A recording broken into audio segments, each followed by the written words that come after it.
Malam itu, kota Jakarta tampak begitu ramai dengan cahaya lampu jalanan yang berkilau. Namun bagi seorang wanita muda bernama Aruna Pramesti, semuanya terasa hampa. Ia duduk sendirian di ruang tamu rumah mewah peninggalan kedua orang tuanya yang baru saja tiada. Foto keluarga yang terpajang di dinding menjadi saksi bisu akan kebahagiaan yang telah sirna. Sejak kecelakaan yang merenggut nyawa ayah dan ibunya, hidup Aruna berubah drastis. Dari seorang gadis ceria yang selalu ditemani kasih sayang orang tua, kini ia menjadi pewaris tunggal sebuah perusahaan besar sekaligus rumah megah yang terasa dingin. Ia berusaha tegar, namun di dalam hatinya ada rasa takut yang terus menghantui. Takut kehilangan segalanya, bukan hanya keluarga, tapi juga harta peninggalan yang menjadi simbol perjuangan kedua orang tuanya. Rasa takut itu bukannya tanpa alasan. Di balik kemewahan yang ia miliki, ada satu sosok yang selalu menunggu kesempatan. Darsa, pamannya sendiri.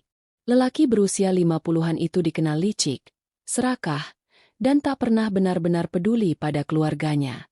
Bahkan ketika kedua orang tua Aruna dimakamkan, tatapan Darsa sama sekali tidak menunjukkan duka, hanya ada keserakahan yang jelas terbaca di matanya.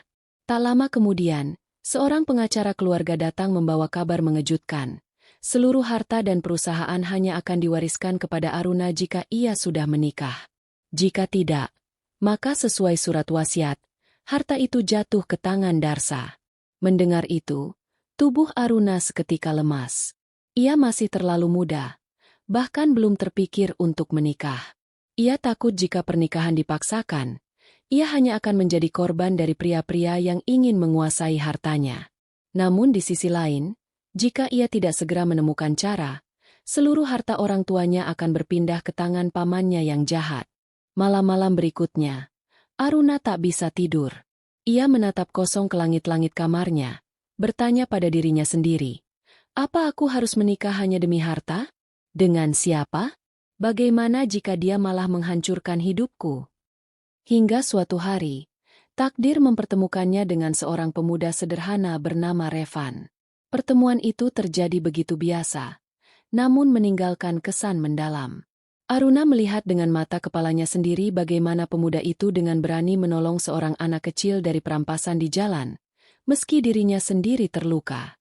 Dari situlah, sebuah ide gila muncul dalam benaknya. Mungkin, dialah jawabannya. Pernikahan kontrak. Hanya sementara. Setidaknya aku bisa menyelamatkan warisan orang tuaku. Tanpa pikir panjang, Aruna mendekati Revan dengan tawaran yang bahkan membuatnya sendiri ragu, menikah kontrak dengan seorang pemuda miskin yang baru saja ditemuinya. Baginya, ini bukan soal cinta, bukan soal kebahagiaan, tapi soal mempertahankan warisan keluarga. Namun yang tidak pernah Aruna bayangkan adalah, keputusan nekat itu justru akan membuka lembaran baru dalam hidupnya. Sebuah perjalanan yang membawa mereka berdua ke dalam pusaran konflik, pengkhianatan, bahaya, sekaligus cinta sejati yang tak pernah mereka sangka akan tumbuh.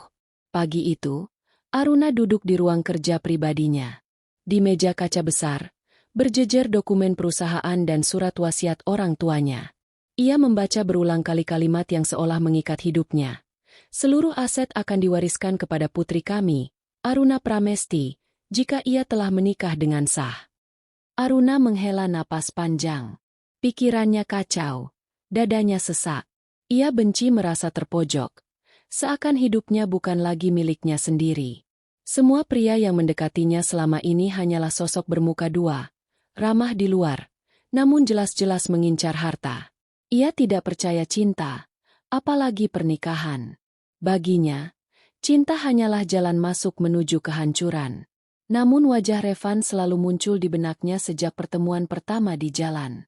Ia masih ingat bagaimana pemuda itu, dengan tubuh sederhana dan pakaian lusuh, berani melawan dua orang perampok demi menyelamatkan seorang anak kecil. Luka di lengannya kala itu tidak ia pedulikan. Yang penting anak kecil itu selamat. Ada sesuatu yang berbeda dari Revan. Ia bukan orang yang mengejar uang, setidaknya dari apa yang Aruna lihat.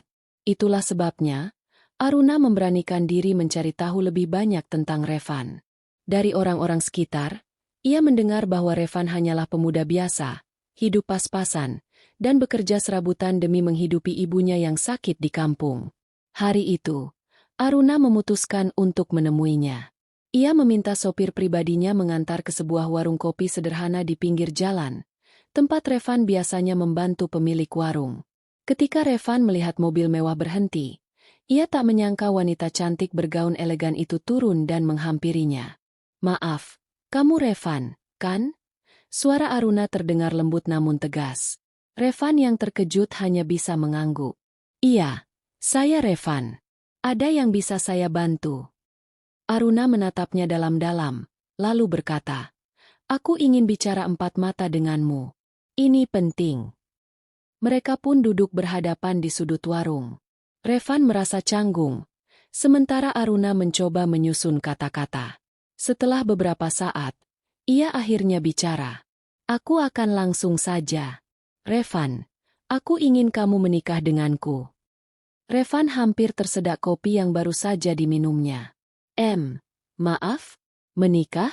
Dengan saya? Maksudnya apa, Mbak?" Aruna tersenyum kecut, lalu menjelaskan semuanya. Tentang wasiat, tentang pamannya yang jahat, dan bagaimana ia butuh seorang suami hanya untuk mempertahankan harta keluarganya. "Ini bukan pernikahan sungguhan, Revan.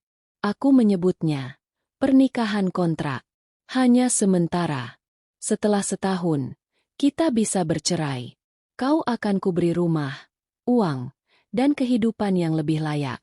Kau hanya perlu berpura-pura menjadi suamiku di depan semua orang." Revan terdiam cukup lama. Di kepalanya berkecamuk banyak pikiran. Bagaimana mungkin seorang pewaris kaya raya tiba-tiba menawarkan pernikahan padanya? Seorang pemuda miskin tanpa pekerjaan tetap? Rasanya mustahil. Namun ia juga tak bisa menutup mata. Tawaran itu bisa mengubah hidup ibunya. "Kenapa saya, Mbak? Kenapa bukan pria lain yang lebih pantas?" tanya Revan dengan nada ragu. Aruna menatapnya penuh keyakinan. "Karena aku lihat kau berbeda. Kau tidak mengejar uang, kau berani membela yang lemah, dan kau tidak terlihat seperti orang yang akan menusukku dari belakang. Aku butuh seseorang yang bisa melindungiku dari pamanku, bukan orang yang akan mengkhianatiku." Kalimat itu menusuk hati Revan. Ia merasa dihargai, meski dengan alasan yang aneh. Ia menunduk, menimbang keputusan besar yang akan mengubah hidupnya. Setelah beberapa hari berpikir, Revan akhirnya mengangguk. "Baiklah, saya setuju, tapi dengan satu syarat." Aruna mengerutkan kening. "Syarat apa?" Revan menatapnya tegas. "Selama kontrak ini berjalan, saya akan benar-benar berperan sebagai suamimu. Itu berarti saya akan melindungimu, menjaga nama baikmu, dan berdiri di sisimu. Tapi kau juga harus berjanji satu hal, jangan pernah meremehkan saya hanya karena saya miskin." Aruna terdiam, hatinya bergetar mendengar kata-kata itu. Ia mengulurkan tangan dan berkata, "Aku janji." Beberapa minggu kemudian, pernikahan mereka dilaksanakan. Bagi publik, itu adalah kisah bak dongeng, pewaris kaya menikah dengan pria sederhana. Media ramai meliput, tamu undangan berdecak kagum, dan pamannya tampak murka di kejauhan. Namun bagi Aruna dan Revan, di balik senyum pura-pura di depan altar, ada sebuah perjanjian rahasia yang hanya mereka berdua tahu. Pernikahan ini hanyalah sebuah kontrak. Yang tidak mereka sadari adalah, kontrak itu kelak akan berubah menjadi sesuatu yang jauh lebih dalam dari yang mereka bayangkan. Hari-hari setelah pernikahan terasa penuh dengan tatapan sinis dan bisikan dari orang-orang sekitar. Media masih ramai memberitakan kisah cinta mendadak antara Aruna, pewaris kaya raya, dengan Revan, pemuda sederhana yang dianggap tidak sepadan. Namun Aruna dan Revan tetap memainkan peran mereka dengan baik, tersenyum di depan kamera, bergandengan tangan saat menghadiri acara, dan berbicara mesra di hadapan publik. Namun di balik itu semua, ada ancaman yang semakin nyata. Darsa, paman Aruna, tak tinggal diam. Ia merasa ditipu oleh keponakannya sendiri. Dalam pikirannya, Aruna hanyalah seorang anak manja yang tak mungkin mampu melindungi kekayaan keluarga. Darsa yakin bisa menjatuhkannya, hanya butuh sedikit tekanan. Suatu malam, di ruang kerjanya yang remang, Darsa memandangi foto Aruna dan Revan yang terpampang di koran. Ia meremas kertas itu sambil bergumam. Kau pikir bisa mengalahkanku, Aruna? Kau salah besar. Aku akan merebut semuanya. Bahkan dengan menghancurkan suami kontrakmu, itu. Awal serangan. Tak lama setelah itu, serangan mulai datang. Pertama berupa isu-isu miring. Media gosip tiba-tiba menyebarkan kabar bahwa Revan hanyalah pria miskin oportunis yang mengincar harta Aruna. Beberapa karyawan di perusahaan Aruna juga mulai meragukan kepemimpinannya, menganggap ia ceroboh karena memilih pasangan yang dianggap tidak pantas. Aruna marah, namun juga takut. Ia tahu dari mana asal gosip itu. Darsa memiliki koneksi luas dan tidak segan menggunakan cara kotor. Revan, meski hatinya panas mendengar dirinya dihina, tetap tenang. Biarkan saja, Aruna. Orang-orang boleh bicara apa saja. Yang penting kau tahu siapa aku sebenarnya. Ucapnya sambil menggenggam tangan Aruna. Untuk pertama kalinya, Aruna merasa tenang karena ada seseorang yang berdiri di sisinya, bukan di hadapannya untuk menghakimi. Percobaan penculikan. Puncak ancaman terjadi ketika Aruna pulang larut malam setelah menghadiri rapat direksi. Mobilnya tiba-tiba dihadang oleh segerombolan pria misterius di jalan sepi. Sopirnya panik, namun sebelum sempat berbuat apa-apa, pintu mobil dibuka paksa. Aruna berteriak, tubuhnya ditarik keluar dengan kasar. Diam kau, nona kecil. Kau harus ikut dengan kami. Salah satu pria itu berteriak. Aruna meronta dengan ketakutan. Namun saat itu, dari kejauhan, Revan yang sejak sore sengaja menunggu Aruna di dekat gedung kantor langsung berlari menghampiri. Tanpa pikir panjang, ia melawan para penculik itu meski jumlah mereka lebih banyak. Tinju bertubi-tubi mendarat di wajahnya. Tubuhnya dipukul dengan keras. Namun Revan tidak mundur. Ia berusaha melindungi Aruna dengan sekuat tenaga. Dalam kepanikan, Aruna berteriak memanggil namanya. Revan, jangan, kau terluka. Namun Revan tetap berdiri meski darah mengalir di pelipisnya. Aku tak akan biarkan mereka menyentuhmu, Aruna. Akhirnya, setelah pertarungan sengit, polisi yang kebetulan berpatroli datang dan membuat para penculik kabur. Aruna langsung memeluk Revan yang terengah-engah. Wajahnya lebam namun matanya tetap penuh keyakinan. Hati yang goyah. Malam itu, di rumah besar mereka, Aruna merawat luka Revan dengan tangan gemetar. Ia menempelkan obat di pelipisnya, membersihkan darah di sudut bibirnya. Air matanya menetes tanpa ia sadari. Kenapa kau begitu nekat? Mereka bisa saja membunuhmu. Bisiknya dengan suara bergetar. Revan menatapnya lembut. Lalu tersenyum meski kesakitan. Aku sudah janji padamu, kan? Selama kontrak ini berjalan, aku suamimu. Dan tugas suami adalah melindungi istrinya, apapun yang terjadi. Kata-kata itu menghantam hati Aruna. Ia tahu pernikahan ini hanyalah sandiwara. Tapi Revan bersikap seolah semuanya nyata. Di saat orang lain hanya ingin merenggut harta atau mengkhianatinya, Revan justru rela mempertaruhkan nyawanya. Aruna menunduk, dadanya sesak, pikirannya kacau. Untuk pertama kalinya, ia mulai takut pada sesuatu yang tidak pernah ia bayangkan sebelumnya. Takut jatuh cinta pada suami kontrak yang seharusnya hanya ada sementara dalam hidupnya. Malam setelah peristiwa penculikan itu, suasana rumah Aruna terasa berbeda. Biasanya rumah megah itu dingin dan sepi. Tapi malam ini justru dipenuhi keheningan yang berat. Aruna duduk di kursi panjang dekat perapian, menatap Revan yang tertidur di sofa dengan wajah penuh luka. Aruna menatapnya lama sekali. Hatinya dipenuhi rasa bersalah. Seharusnya dia tidak perlu terluka untukku. Seharusnya aku tidak menyeretnya dalam masalah keluarga ini. Namun saat melihat Revan yang tetap teguh melindunginya, ada rasa hangat yang muncul di dadanya. Rasa yang mulai ia takuti sendiri. Sambil menutupi Revan dengan selimut, Aruna berbisik lirih. Kenapa kau harus membuatku percaya bahwa masih ada orang yang tulus? Gerakan licik sang paman. Di sisi lain kota, Paman Darsa tidak tinggal diam. Gagalnya penculikan membuat amarahnya membara. Ia menampar meja kerjanya hingga beberapa berkas berjatuhan. Bocah miskin itu selalu menghalangiku. Kalau begini caranya, aku harus menjatuhkannya dengan cara yang lebih halus. Ia mulai menyusun strategi baru. Kali ini bukan kekerasan fisik, melainkan serangan yang lebih menusuk, fitnah dan manipulasi.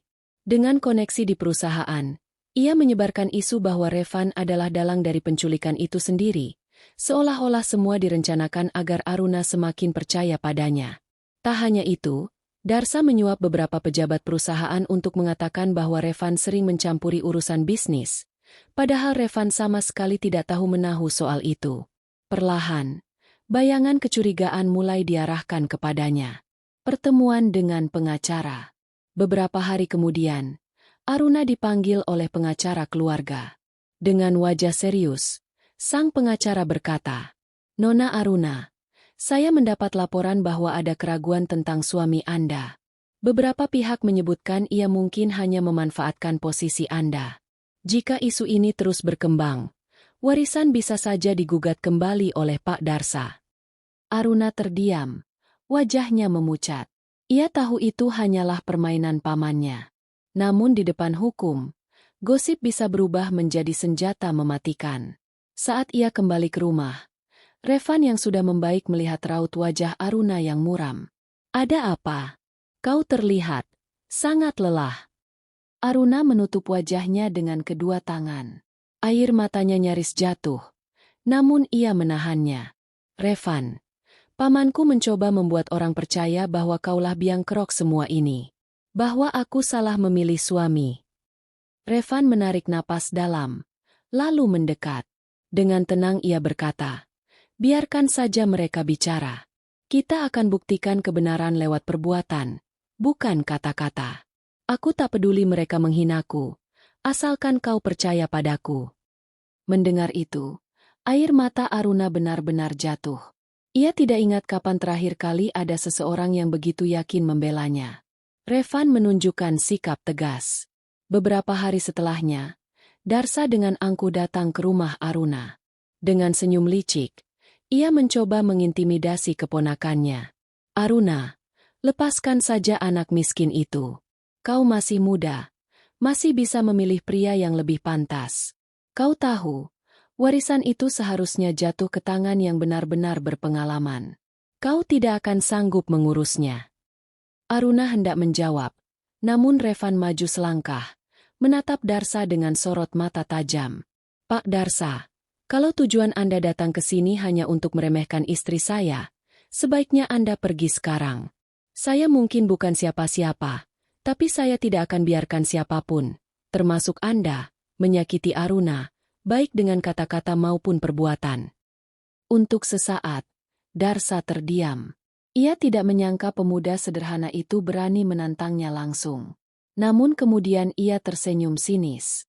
"Berani juga kau, ya? Kita lihat siapa yang akan bertahan lebih lama, bocah."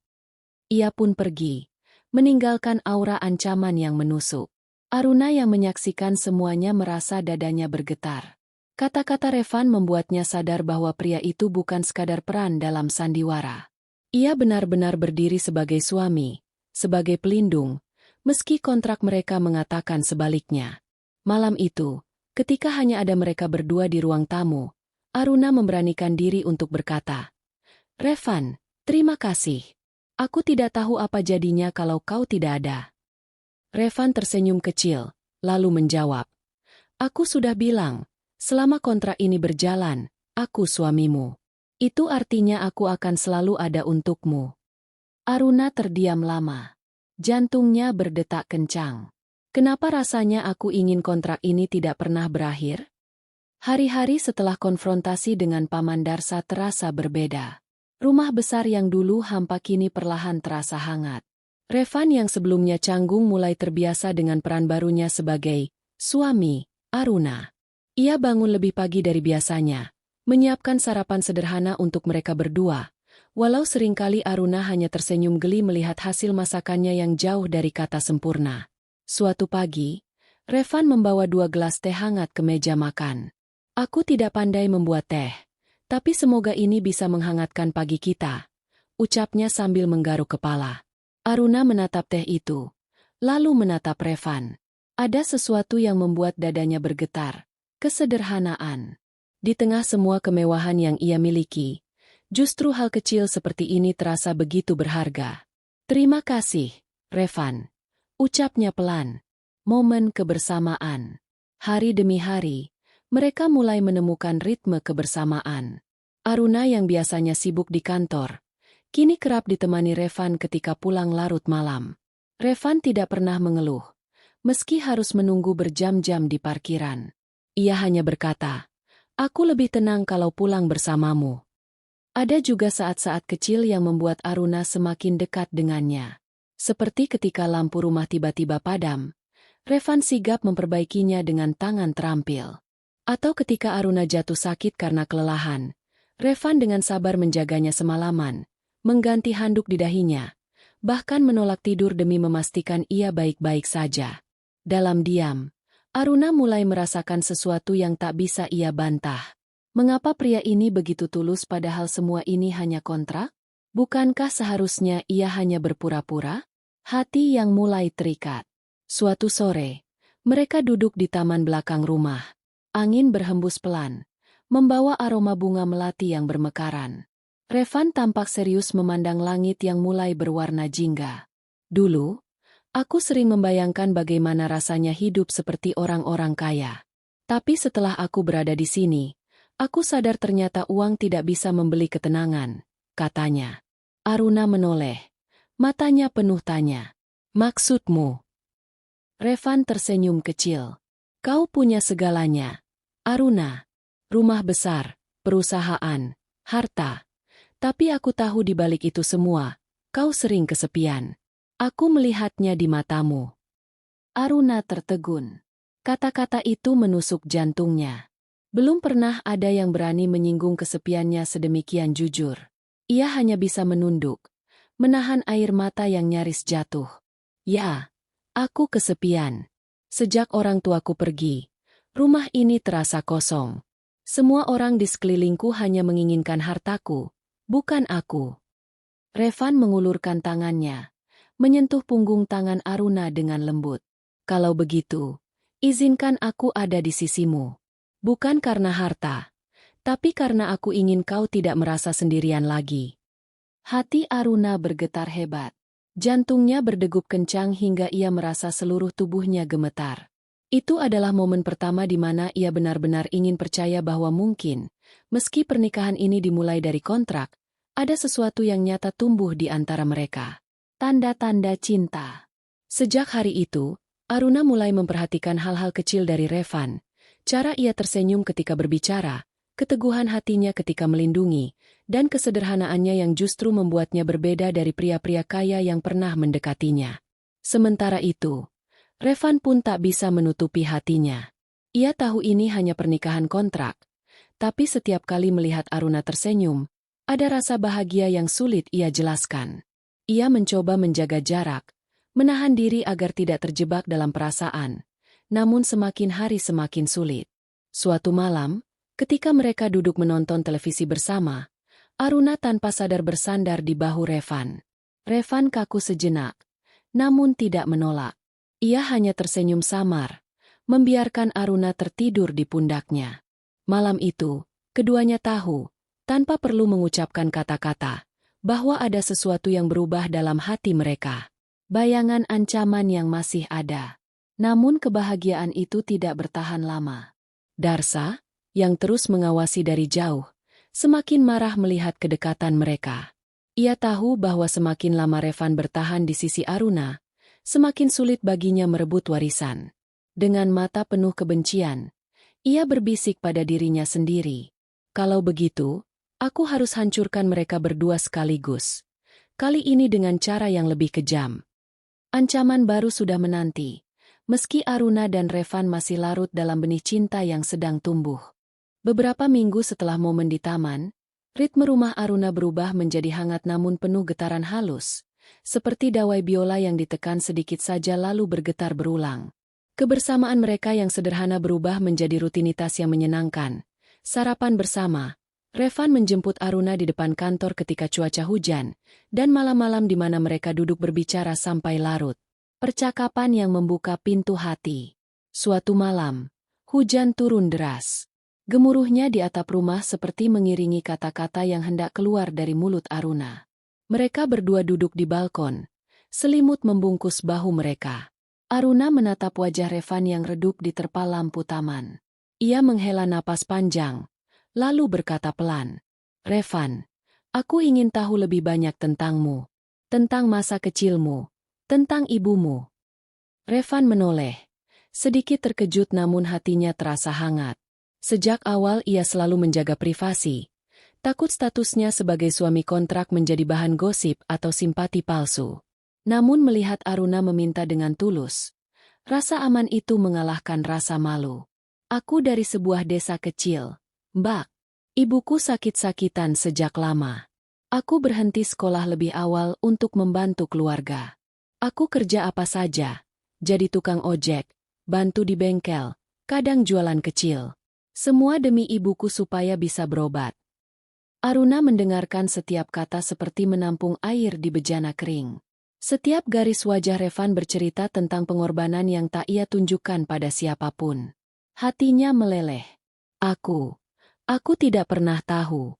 Maaf karena aku tidak pernah bertanya lebih dalam." Revan menggeleng. "Tidak perlu minta maaf. Kau sudah banyak melakukan untukku dengan percaya padaku." Malam itu, tanpa disadari, kedekatan mereka meningkat. Perbincangan yang tulus membuka ruang di hati Aruna, mengikis lapisan dingin yang selama ini menjadi tamengnya. Revan pun, untuk pertama kali sejak menikah, merasa diterima bukan sebagai pemanfaatan, melainkan sebagai manusia yang memiliki nilai. Kunjungan ke kampung Revan. Beberapa minggu kemudian, di sela jadwal Aruna yang longgar, Revan mengusulkan supaya Aruna ikut ke kampung halamannya. "Bukan untuk pamer, tapi aku ingin kau tahu dari mana aku berasal," ucapnya gugup. Aruna ragu sejenak, namun rasa ingin tahu dan keinginan untuk lebih dekat membuatnya setuju. Mereka pun pergi bersama. Saat tiba, suasana desa yang hangat, aroma tanah setelah hujan, dan wajah-wajah ramah membuat Aruna tersentuh. Ibu Revan, seorang perempuan tua dengan tangan keriput namun mata lembut, menyambut mereka dengan pelukan hangat. "Aruna, terima kasih sudah membawa anakku pulang," kata Ibu Revan dengan suara parau yang penuh syukur. Aruna menatap wanita itu dan merasa sesak. Di hadapan wanita miskin itu, Aruna merasa miskin dalam hal lain. Miskin rasa kasih sayang yang selama ini ia cari di tempat salah. Malam di rumah sederhana itu diisi tawa yang tak dibuat-buat. Revan memperlihatkan sisi dirinya yang dikerdilkan oleh kemewahan kota. Ia membantu ibunya memasak, membersihkan piring, bercanda dengan tetangga. Aruna, yang selama ini hidup dalam protokol dan formalitas, merasa bebas. Ia menyadari bahwa kebahagiaan sederhana ini adalah sesuatu yang sangat ia rindukan. Sebelum pulang, Ibu Revan memegang tangan Aruna dan berkata lirih, "Terima kasih sudah membuat anakku tersenyum. Jaga dia baik-baik." Kata-kata itu menancap di hati Aruna seperti doa. Kesadaran yang membuat gentar. Perjalanan pulang membawa suasana syahdu. Di mobil, Aruna menatap Revan. Rasa yang semula samar kini terasa nyata dan menakutkan. Ia takut jika membuka hatinya terlalu jauh, ia akan terluka. Ia juga takut bahwa perasaan itu hanya ilusi sementara sebelum kontrak berakhir. Revan merasakan kegundahan di senyumnya. Ia sendiri bergulat dengan rasa percaya diri yang rapuh. Ia bukanlah pria yang ditakdirkan untuk hidup di antara kemewahan, dan hal itu membuatnya takut mengecewakan Aruna. Namun setiap kali ia melihat Aruna, ada dorongan kuat untuk melindungi kebahagiaannya, apapun risikonya. Malam itu, sebelum tidur, Aruna memegang tangan Revan erat-erat. Tanpa kata, keduanya berbagi janji yang tak diucapkan, untuk tetap ada, setidaknya untuk hari ini. Ciuman pertama yang tak direncanakan. Beberapa hari setelah kembali ke kota, saat hujan turun lagi, lampu-lampu kota memantul di jalan basah.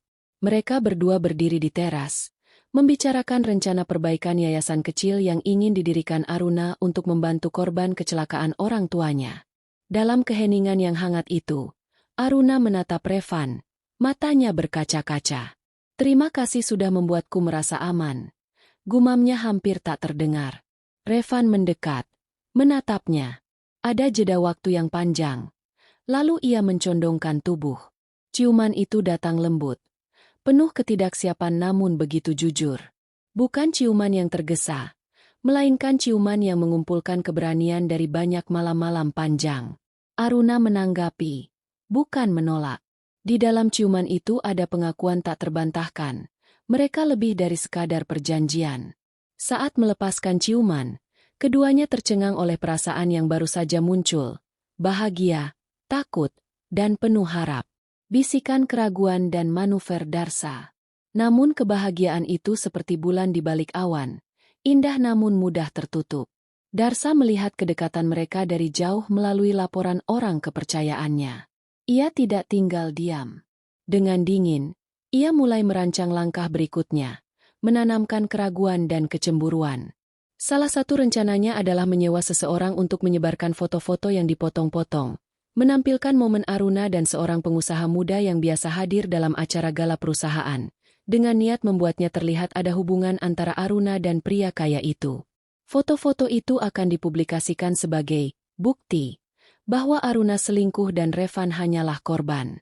Darsa tersenyum puas saat melihat rencananya mulai berjalan. Ia tahu, cukup sedikit saja, ia bisa memancing reaksi dari publik dan, lebih penting lagi, dari Revan sendiri, pria yang belum pernah bertemu pada kemewahan dan intrik seperti itu. Guncangan pertama, gosip yang menyasar hati. Beberapa hari kemudian, gosip mulai merebak. Koran online menulis tajuk kecil tentang kecurigaan hubungan gelap yang melibatkan Aruna dan seorang pria bisnis. Di media sosial, foto-foto itu tersebar luas, disertai komentar-komentar pedas. Revan, yang tengah memperbaiki rem di sebuah bengkel kecil yang biasa ia kunjungi, melihat layar ponselnya penuh notifikasi, teman-teman yang mengejek, pesan-pesan yang mengandung kebencian. Hatinya mencelos. Rasa percaya yang baru tumbuh diguncang oleh keraguan. Ia pernah dijadikan bahan ejekan karena statusnya, dan kini gambar-gambar itu seolah menegaskan apa yang selama ini didengungkan orang, bahwa ia hanyalah pelengkap yang mudah disingkirkan. Namun Revan tidak lari. Ia menoleh ke arah ibunya yang sedang menunggu di bangku. Dalam kecemasan itu, ia ingat kata-kata ibunya. "Anak, kalau kau sudah bisa membuat satu orang tersenyum, itu sudah cukup." Kata-kata itu memberinya kekuatan. Ia mengangkat ponsel, menatap nama Aruna, dan memutuskan untuk pulang, tidak untuk menuduh, tetapi untuk mencari kebenaran dari mulut orang yang dicintainya. Menghadapi gosip bersama. Ketika Revan tiba di rumah, ia menemukan Aruna duduk di ruang tamu dengan wajah pucat. Ia menunggu dengan tenang ketika Revan masuk. Kedua mata mereka bertemu. Ada luka di sana namun juga keteguhan. Aruna menunduk. Suaranya serak. "Mereka menyebarkan foto-foto. Aku tidak tahu dari mana," katanya. Revan duduk di sampingnya, menggenggam tangannya. "Kita akan bicarakan ini bersama." Mereka memutuskan untuk menghadapi gosip itu secara dewasa. Aruna mengeluarkan pernyataan resmi, memperlihatkan bukti-bukti aktivitasnya bersama pengusaha itu yang murni profesional, dan menuntut pihak yang menyebarkan foto untuk bertanggung jawab. Namun Revan tahu, bukan semua orang bisa ditenangkan oleh bukti. Ada bagian dalam dirinya yang tetap guncang karena merasa diremehkan. Malam itu, saat lampu dimatikan, mereka berbicara panjang tentang rasa takut masing-masing. Revan mengakui rasa cemburunya, bukan hanya karena foto, tapi karena ia takut Aruna akan mudah tergoda oleh dunia yang dulu menjadi kebiasaannya. Aruna menghapus kisahnya sendiri dan memegang wajah Revan, menatapnya penuh harap. "Jangan pernah meragukan cintaku, Revan. Aku memilihmu bukan karena belas kasihan. Aku memilihmu karena kau membuatku hidup." Kata-kata itu seperti obat, namun juga seperti tantangan. Revan tahu ia harus tumbuh menjadi pria yang tidak hanya mampu melindungi, tetapi juga percaya pada kekuatan cintanya sendiri. Mereka berdua berbaring di balkon, menatap langit malam. Bintang-bintang tampak redup, namun ada cahaya yang nyaman di hati mereka, Sebuah cahaya yang berasal dari janji sederhana, saling percaya meski dunia tak selalu adil. Di sisi lain kota, Darsa merencanakan langkah berikutnya dengan dingin, lebih licik, lebih berbahaya. Konflik yang lebih besar sedang menanti, dan cinta yang mulai matang itu segera akan diuji pada batas kesetiaan, pengorbanan, dan keberanian. Hari-hari setelah gosip foto palsu itu terasa berat bagi Aruna dan Revan. Meski mereka sudah menjelaskan dan menunjukkan bukti, sebagian publik tetap menaruh curiga. Bisikan-bisikan sinis masih terdengar di acara-acara resmi, dan beberapa orang yang sebelumnya mendukung Aruna mulai bersikap dingin. Namun yang lebih berbahaya adalah Darsa tidak lagi bersembunyi di balik layar. Ia mulai melangkah maju, dengan wajah seolah peduli, namun hatinya penuh racun. Di rapat besar perusahaan keluarga, Darsa bangkit dan berbicara lantang di hadapan Dewan Direksi. Saudara-saudara, saya ingin mengingatkan, apakah perusahaan sebesar ini pantas dipimpin oleh seorang wanita muda yang lebih sibuk dengan urusan pribadinya ketimbang menjaga stabilitas bisnis? Lihatlah, publik heboh dengan berita hubungan skandalnya. Apakah kalian mau harta dan nama besar keluarga kita hancur hanya karena kelalaiannya? Ruangan mendadak riuh. Beberapa direktur tampak gelisah. Ada yang mengangguk setuju, ada yang diam. Aruna berusaha menahan diri, namun tangannya mengepal di bawah meja. Revan yang ikut hadir sebagai pendamping, hanya bisa menatap Darsa dengan tatapan tajam. Ketika Aruna hendak menjawab, Darsa menambahkan dengan nada sinis. Dan jangan lupa, suami yang dipilihnya adalah pria tanpa latar belakang, tanpa pendidikan tinggi, hanya seorang pekerja rendahan. Apakah kita akan percaya pada keluarga yang dipimpin oleh mereka? Suasana makin panas. Aruna berdiri. Matanya menatap lurus pada paman yang ia benci itu. Dengan suara tegas ia berkata, "Paman, aku tahu apa yang kau inginkan. Tapi perusahaan ini dibangun dengan keringat ayahku. Selama aku masih hidup, aku akan melindungi warisan ini. Dan aku tidak sendirian. Revan ada di sisiku." Ucapan itu disambut hening. Lalu beberapa tepuk tangan kecil dari direktur yang masih setia.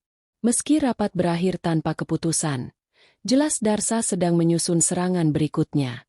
Beberapa hari kemudian, ancaman itu berubah nyata. Saat Aruna dalam perjalanan pulang bersama Revan, tiba-tiba sebuah truk besar melaju kencang dari arah berlawanan, mencoba menabrak mobil mereka. Sopir berhasil membanting setir. Mobil hampir terguling. Aruna menjerit. Revan langsung merangkulnya, melindungi tubuhnya saat mobil terhenti di pinggir jurang kecil. Mereka berdua selamat. Tapi jelas itu bukan kecelakaan biasa. Polisi mencurigai ada unsur kesengajaan. Aruna gemetar. Wajahnya pucat. Revan, meski tubuhnya sakit akibat benturan, berdiri tegak, menatap langit malam dengan rahang mengeras. Ini bukan lagi sekadar ancaman. Pamanmu ingin menghabisimu, Aruna. Dan kalau dia ingin menyakitimu, berarti aku juga targetnya. Sejak saat itu, Revan memutuskan untuk lebih sigap. Ia melibatkan beberapa orang kepercayaan, bahkan menjaga Aruna secara pribadi di setiap kegiatan. Tak lama kemudian, Revan menerima undangan tak resmi. Darsa ingin bertemu, tanpa Aruna. Meski awalnya ragu, Revan datang demi mencari tahu. Pertemuan berlangsung di sebuah restoran mewah yang sepi malam itu. Darsa duduk dengan angkuh, segelas anggur di tangannya. Ia menatap Revan dari atas ke bawah, lalu tersenyum sinis. "Kau pintar, anak muda. Kau bisa memainkan peran suami kontrak dengan baik. Tapi jangan terlalu percaya diri. Kau pikir Aruna benar-benar mencintaimu? Dia hanya memanfaatkanmu untuk menghalangiku." Revan mengepalkan tangan, menahan amarah. "Aku tidak peduli apa yang kau pikirkan. Yang jelas, aku akan selalu di sisinya. Kau tidak akan pernah menyentuhnya." Darsa tertawa kecil, lalu mendekat. Suaranya merendah namun penuh ancaman. "Kalau begitu, bersiaplah. Aku akan menghancurkanmu dulu, sebelum menghancurkan dia. Kau hanyalah anak kampung, Revan. Dunia ini akan menelanmu hidup-hidup." Revan pulang dengan hati panas. Namun ia tidak menceritakan pertemuan itu pada Aruna agar tidak membuatnya makin takut. Puncak serangan terjadi pada malam gala amal yang dihadiri Aruna. Saat acara berlangsung, listrik tiba-tiba padam. Suasana panik. Dalam kericuhan itu, Aruna menghilang. Revan yang menyadari segera berlari mencarinya. Namun terlambat. Aruna telah diseret oleh beberapa orang bayaran Darsa. Aruna dibawa ke sebuah gudang tua di pinggiran kota. Di sana, Darsa menunggunya. Dengan senyum penuh kemenangan, ia berkata, "Kau pikir bisa melawanku dengan suami mainanmu itu? Tidak, Aruna. Malam ini kau akan menandatangani dokumen yang menyerahkan seluruh aset padaku. Kalau tidak, nyawamu taruhannya."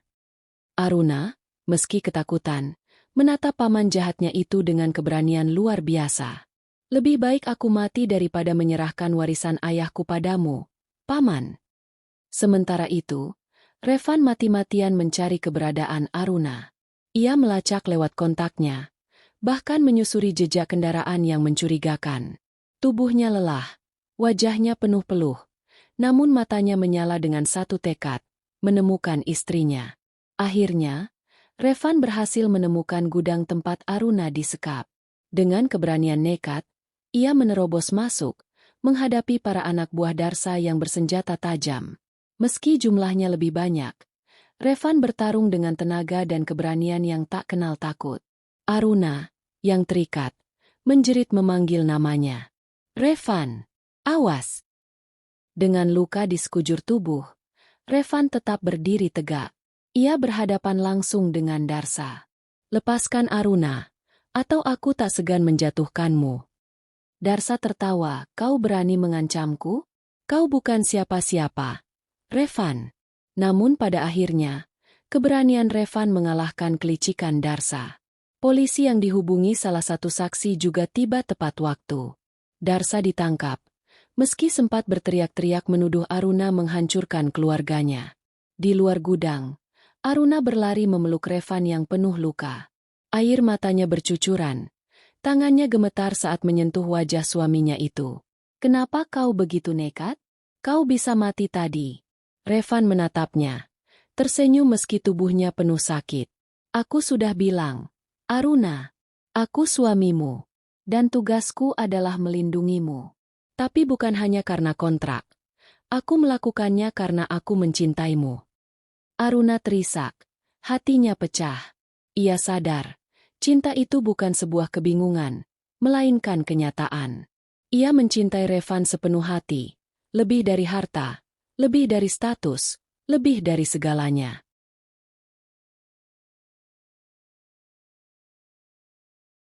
Senja perlahan menutup hari. Di beranda rumah sederhana milik Ibu Revan, angin sore bertiup lembut, membawa aroma sawah yang basah setelah hujan. Revan duduk bersandar di kursi kayu, sementara Aruna menyandarkan kepalanya di bahunya. Tangan mereka saling menggenggam erat. Tak ada pesta, tak ada sorotan kamera, hanya keheningan yang hangat, keheningan yang berbicara lebih banyak daripada kata-kata. Aruna menatap jauh ke cakrawala, di mana langit berubah jingga keunguan. Hatinya teringat perjalanan panjang yang telah mereka lalui. Dulu, ia hanyalah seorang wanita yang ketakutan kehilangan harta warisan orang tuanya. Ia menggenggam kontrak pernikahan seolah itu adalah penyelamat. Padahal sebenarnya itu hanyalah sebuah topeng. Ia tidak pernah membayangkan bahwa di balik topeng itu, ia akan menemukan sesuatu yang jauh lebih berharga daripada harta apapun, cinta sejati. Revan pun memejamkan mata, membiarkan angin membelai wajahnya. Ia masih ingat hari pertama Aruna menawarinya pernikahan kontrak. Ia merasa asing, tidak pantas, dan nyaris menyerah karena ejekan dunia. Namun perlahan ia menyadari, setiap langkah pengorbanannya tidak sia-sia. Bukan hanya melindungi Aruna dari paman yang jahat, tetapi juga melindungi hatinya sendiri, yang akhirnya menemukan rumah di sisi wanita itu. Semua luka yang mereka alami, fitnah media, hinaan orang-orang, percobaan pembunuhan, bahkan perpecahan hati karena kontrak, justru menjadi guru terbaik. Luka itu mengajarkan mereka arti keteguhan, arti pengorbanan, dan arti saling percaya. Aruna belajar bahwa cinta bukan soal status atau harta, melainkan soal keberanian memilih seseorang meski seluruh dunia menentang. Revan belajar bahwa cinta bukan soal merasa pantas atau tidak pantas, melainkan soal berdiri tegak untuk orang yang kau cintai, bahkan saat nyawamu dipertaruhkan. Setahun setelah pernikahan kedua mereka, yayasan yang Aruna dirikan berkembang pesat. Revan turut membantu mengelolanya dengan cara sederhana, menyapa anak-anak korban kecelakaan, mengajari mereka keterampilan, dan mendampingi Aruna dalam setiap acara. Kehadiran Revan memberi nuansa hangat. Orang-orang tidak lagi melihatnya sebagai suami kontrak, miskin, tetapi sebagai pria yang pantas dihormati karena hatinya. Perusahaan keluarga pun menjadi lebih kokoh. Aruna memimpin dengan bijak, bukan lagi sebagai gadis rapuh yang dulu mudah dijatuhkan pamannya, melainkan sebagai wanita tangguh yang ditempa oleh badai. Dan di sisinya, selalu ada Revan, bukan sekadar bayangan, tapi pilar yang menguatkannya. Suatu malam, di taman belakang rumah, mereka berdua duduk memandang bintang. Aruna menggenggam tangan Revan erat-erat, lalu berkata dengan suara pelan, "Kalau saja dulu aku tidak menawarmu pernikahan kontrak, mungkin kita tidak akan duduk di sini bersama. Aneh sekali, ya? Sebuah awal yang salah bisa membawa kita ke tempat yang benar." Revan menoleh, menatap wajah istrinya yang diterangi cahaya bulan. Senyum lembut terlukis di bibirnya. Tidak ada awal yang salah, Aruna. Hanya jalan yang Tuhan pilih untuk kita. Kontrak itu mungkin terlihat dingin, tapi justru itulah yang membuka pintu bagi kita untuk saling menemukan. Aruna terdiam sejenak, lalu menyandarkan kepalanya di dada Revan. Jantung pria itu berdegup hangat, menenangkan segala resah yang masih tersisa. Kini, mereka tidak lagi dihantui oleh kertas kontrak atau ancaman paman yang tamak. Cinta mereka berdiri sendiri, tanpa syarat, tanpa batas waktu. Tidak ada lagi, sementara, yang ada hanyalah, selamanya. Aruna tahu, ia mungkin tidak bisa mengembalikan orang tuanya, tidak bisa menghapus trauma masa lalu, tapi ia bisa menjalani masa depan yang lebih indah bersama Revan. Dan Revan tahu, meski ia datang dari kesederhanaan, cintanya cukup untuk membuat seorang wanita yang dulu tampak tak tergapai kini tersenyum setiap hari. Senja berganti malam. Di bawah langit penuh bintang, mereka berdua berjanji dalam hati masing-masing bahwa cinta mereka bukan lagi tentang perjanjian di atas kertas, melainkan tentang janji jiwa, janji yang akan mereka genggam sampai akhir hayat. Dan begitulah, sebuah pernikahan kontrak yang awalnya hanyalah sandiwara berubah menjadi takdir cinta abadi.